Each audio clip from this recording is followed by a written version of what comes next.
Welcome to the Sewing Report. I'm Jen. This channel is all about sewing crafts and DIY projects, and we're back here again for another installment of Learn to Sew in 2020. In the first edition, I kind of explained what we were doing and introduced you to my new machine, the Brother CS7000i. So right now we're going to go over what to do with this machine when you get it home, taking it out of the box, the initial setup, and just go over some of the features of this sewing machine. And make sure to stick with me towards the end of the video because I'm going to be sharing some of my initial thoughts about the Brother CS7000i and sewing machines in general. So let's go. I bought this sewing machine on Black Friday but didn't unbox it until January. The packaging is very secure, and I always save boxes in case I have to transport the machine, like during a move. The CS7000i is a computerized sewing and quilting machine, which includes lots of accessories, like a detachable extension table for larger quilting projects, and a hard protective cover. 10 presser feet are included, extra needles, bobbins, eyelet punch, cleaning brush, disc screwdriver, seam ripper, and spool pin. This model has 70 built-in stitches from basic, overcasting, decorative, and automatic one-step buttonhole. The free arm comes in handy for sewing cuffs and sleeves, plus you can drop the feed dogs for free motion quilting. Once you unbox the sewing machine, you'll need to plug in the power cord at the side and attach the foot pedal at the back. This is what controls the stitching. Sewing machines use upper thread and bobbin thread on the bottom. Generally, I tend to use the same thread for both, but for demonstration purposes, I'll be using green bobbin thread and purple upper thread. The machine stitches by catching the bobbin thread from the needle. On top, pull the metal spool pin up. The machine didn't come with a spool felt pad, so I DIY'd one with quilt batting. Let's wind that bobbin. Put a spool on the pin with thread pulling out toward the front. Run thread through the metal guide, then wrap around the tension disc clockwise back toward the spool. It should look like this.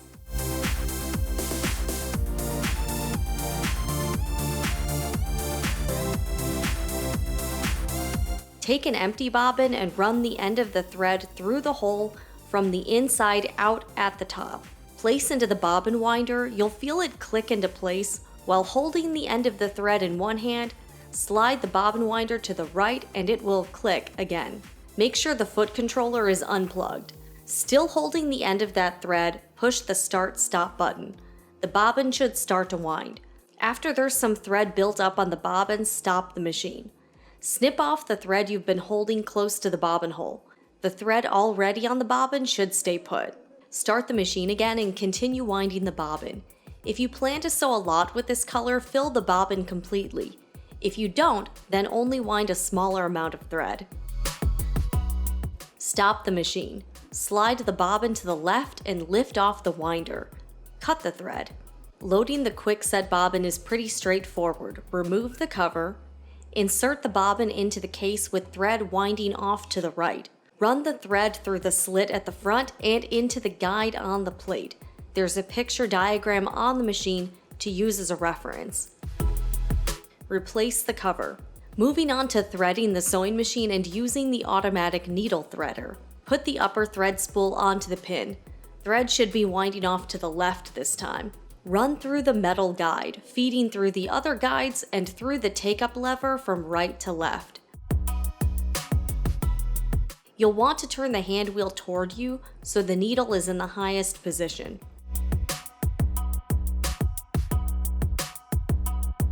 Run thread behind the needle bar guide. The needle threader is to the left of the needle. Pull the lever down and hook thread onto the guide while fully lowering it at the same time. Release the lever and the thread should loop through the needle eye. Pull the loop out. Thread should go from the front to the back of the needle. The on-off switch is on the side next to the power cord. The Brother CS7000i has a bright backlit LCD display. 2 buttons below it control stitch selection. The left in increments of 10, the right in single increments.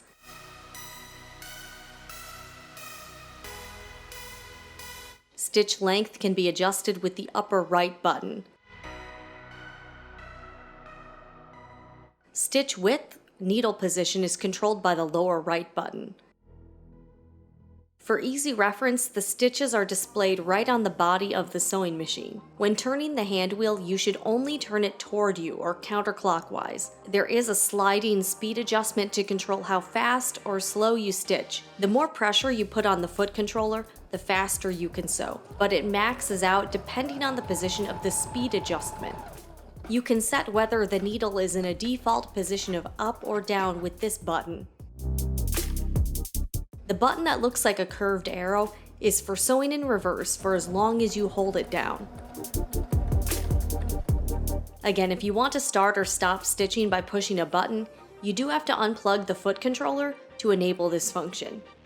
Using 2 layers of scrap fabric, I took the sewing machine for a test drive with the factory tension settings. Out of the box, it was pretty spot on. I used different color upper and bobbin threads to better assess the tension. In a perfect scenario, you don't see the opposite color thread on the top and bottom of your stitching. Because I could see a tiny bit of the other color, I reduced the tension slightly using the upper tension control dial. Both rows of stitching look similar, but it does seem marginally improved. So what if you need to change out a needle? Use the disc screwdriver to loosen the needle clamp screw while holding the needle in your fingers. It should slide out easily. Notice there's a rounded side of the needle and a flat side. The flat side should always face the back of the machine. To replace, reinsert a new needle and push until you hit a stop. Then tighten the screw, first with just your fingers, then more with the screwdriver. Rethread the machine.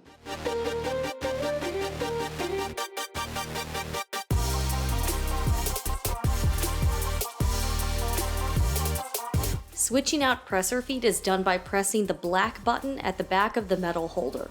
Place another foot below the holder so that the presser foot pin lines up with the shank in the holder. Lower the presser foot lever so it snaps the pin into the shank. Now I'm going to show you how to install my personal favorite, the walking foot. Great for sewing and quilting multiple layers and tricky fabrics like knits. Loosen the presser foot holder screw with the disc screwdriver. The holder will drop from the screw and then you can remove it.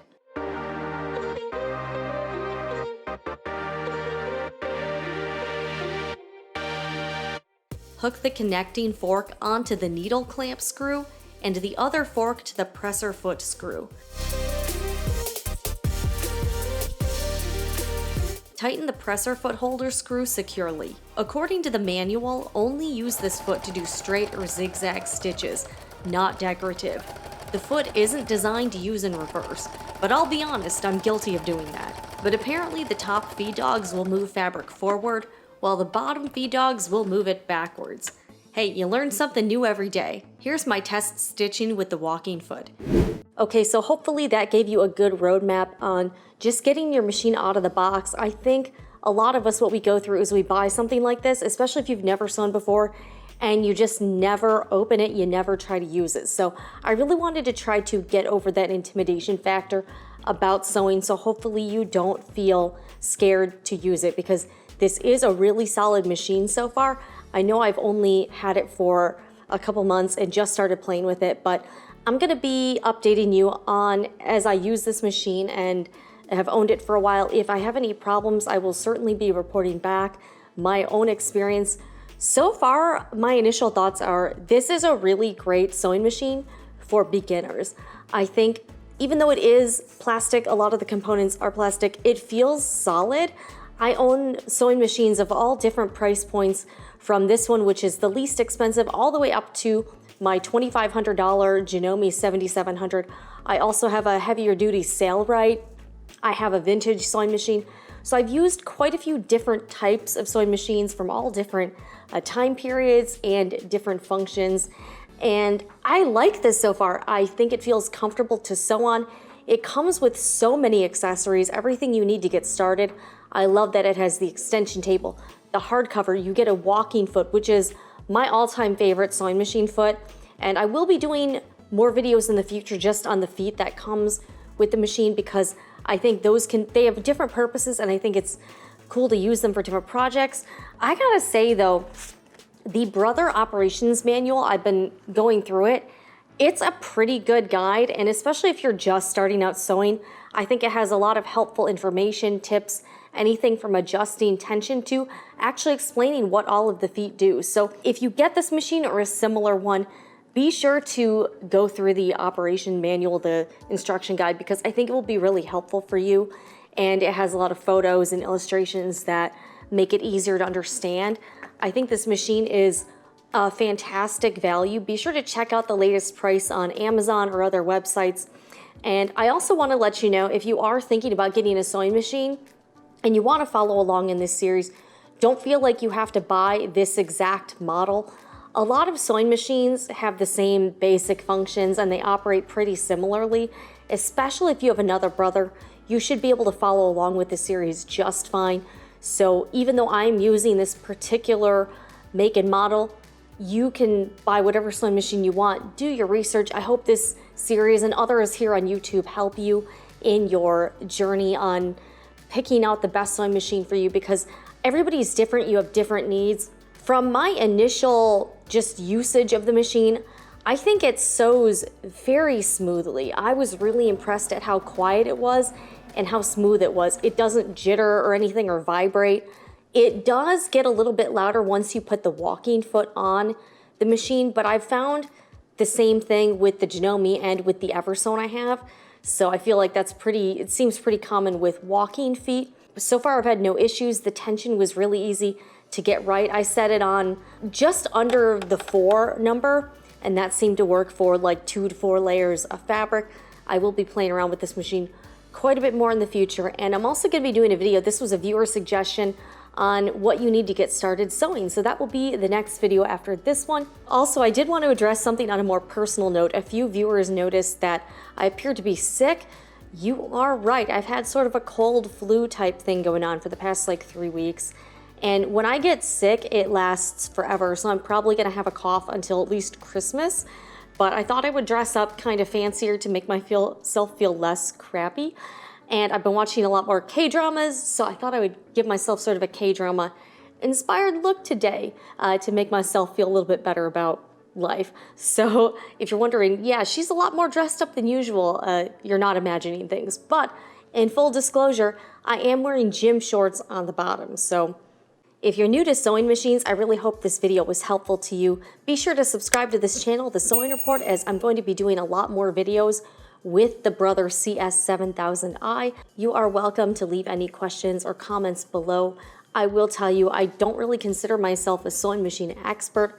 I just really wanted to share my experience with you here in a more approachable way. So I may not be able to answer some of the technical questions, but I would really encourage you to reach out to the manufacturer of your machine. A lot of them have a social media presence, so they may be able to answer your question or maybe answered in your operations manual. So be sure to check that as well. So unfortunately, I don't really want to give advice on things that I haven't had personal firsthand experience with. So I may not be able to answer every question, but I will try to be as helpful as I can here. So thank you guys so much for watching, and be sure to stick with me here for this Learn to Sew in 2020 series.